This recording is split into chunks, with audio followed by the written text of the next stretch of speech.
C'est pour vraiment protéger tout le monde chaque jour. Ce qui est important, c'est que ça soit chaque jour. On sait que le gouvernement a promulgué la loi 27 qui supposément modernise les lois en santé et sécurité et en prévention au Québec.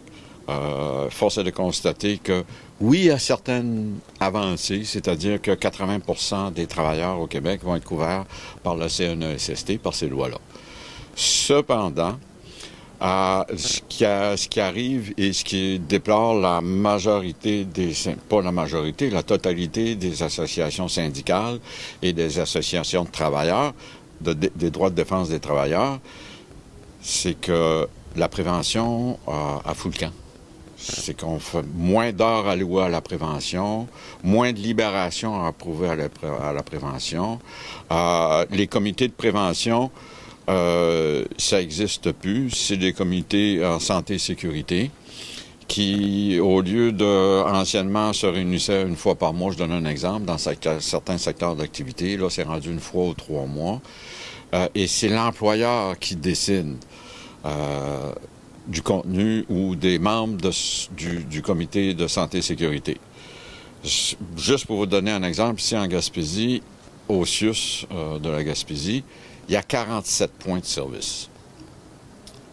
Il y a 47 lieux où la santé et sécurité se mesurent différemment. C'est pas tous les mêmes problèmes. Et on va parler, même dans le même secteur d'activité, on va prendre quelqu'un qui est à l'entretien ménager à l'hôpital de Maria, puis l'autre qui est au CLSC à Passepébiac. Ben, c'est deux réalités de travail qui sont complètement différentes, donc deux problèmes de santé et sécurité au travail qui sont différents. Là, c'est à l'employeur à décider. Et va-t-il y avoir juste un comité de santé et sécurité pour les 47 établissements?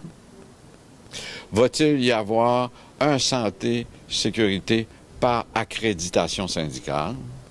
Et va-t-il avoir un comité de santé par lieu de travail? L'employeur pourrait décider, pour réduire considérablement les coûts, j'ai un comité de santé et sécurité composé d'un représentant de chaque syndicat dans le CIUS, ce qui rend le travail en prévention réduit à zéro. Et l'important en santé et sécurité, ça demeurera toujours la prévention. Et ça, la prévention, ça se fait à chaque jour. On s'est aperçu où il n'y avait pas de prévention, il y avait beaucoup d'accidents de travail. Avec la nouvelle loi 27, comme la prévention est secondaire, il est parié, puis je serais prêt à parier des centaines de dollars là-dessus, que lorsque tout l'ensemble de la nouvelle loi va être en application, dans les années qui suivent, le taux d'accidents et de mortalité en milieu de travail va monter en flèche. C'est très décevant pour les travailleurs. Le gouvernement, par sa loi, a voulu diminuer les cotisations des employeurs. Ça fait que, et comme c'est un gouvernement qui est plus près des employeurs, plus près des pouvoirs financiers, ben ça fait que ceux qui devraient servir réellement, c'est-à-dire la population, ben ils sont mis de côté. Et ça, c'est pas juste dans ce dossier-là, c'est dans plusieurs dossiers qui sont traités par le gouvernement. En général, là, au niveau des employeurs, est-ce que c'est quelque chose qui est bien reçu et qui est important? Ça varie d'un employeur à l'autre. Il y en a que c'est bien reçu, et la principale raison pour laquelle c'est bien reçu, c'est parce qu'ils vont payer moins. Ils auront payer moins et en CNESST et en libération syndicale pour ça.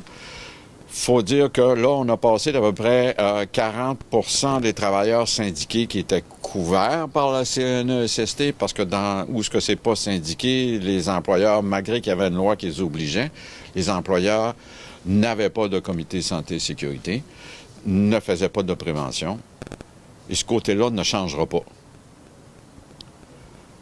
Parce qu'il n'y a pas des inspecteurs en nombre suffisant pour vérifier à chaque entreprise de 20 travailleurs et plus, la nouvelle loi oblige d'avoir un comité de santé et sécurité.